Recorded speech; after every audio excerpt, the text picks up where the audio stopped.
একজন বিবি তার স্বামী খেদমত করে না, না করলে কি হবে? কিন্তু শীতের রাতে স্বামীর পায়ে মুজোটা দিয়ে দেয়। স্বামী এখন করতে যায়, আমার বউ ভালো হয়ে গেছে, আমার বউ ভালো হয়ে গেছে, এতদিন কোনদিন খেদমত দেখিনি, শীতের রাত আসছে আমার পথ মুজো দিয়ে দিচ্ছে। তারপর তুমি খেদমত করতেছো আমার, তুমি মনে ভালো হয়ে গেছো, বিবি বউ করে তুমি ভালো হয়ে গেছো। বউ করছে আরে মুজো পাওয়া দিচ্ছি, তোমার উপকার হয়েছে আমার। উল্টো কথা হলো না? বলছে মুজো পাওয়া দিচ্ছি তোমার উপকার হচ্ছে আমার। স্বামী কথা পাগলি নাকি তুই? আমার পায়ে মুজো আমার উসুম হচ্ছে, ও বলছে না, এর আগে যখন মুজো পাওয়া দেয়নি, তোমার ফাটা পাওয়া দিয়ে তুমি নেবো ছিঁড়ছো, আমার পায়ে ছিঁড়ছো। স্বামী মনে করছে আমার বউ ভালো হয়ে গেছে, কিসের ভালো হয়?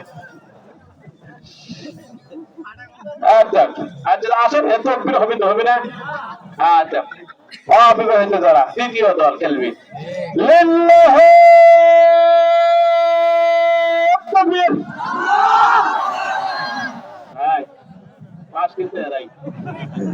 কি করছেন? সত্য সত্য বলবেন না, কোরআনে বাবা মিথ্যা বললে হবি? বাবা পাস এরাই না, অবিবি এরাই পাস, আর এরাই পাস। আল্লাহর কাছে দোয়া করে দিই, সবাই দোয়া করি, আল্লাহ এই অবিয়ে যারা আজকে তাকবীর দিয়ে পাস করলো, আল্লাহ এদেরকে দুটো করে বিয়ে করে তৌফিক দিও আল্লাহ। আমিন আমিন।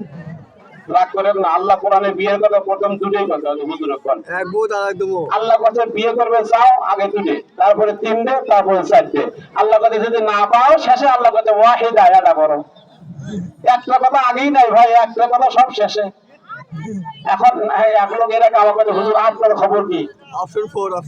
আমার কথা হুজুর আপনার খবর কি? আপনার আমি বলছিলাম ভাই বিয়ে করা তো দূরের কথা, আয়াত খানে মুখস্থ করছি, মাসলা সুলাসা রুবাহা, মাসলা সুলাসা রুবাহা, আয়াত মুখস্থ করতেছি, অর্থ মুখস্থ করতেছি।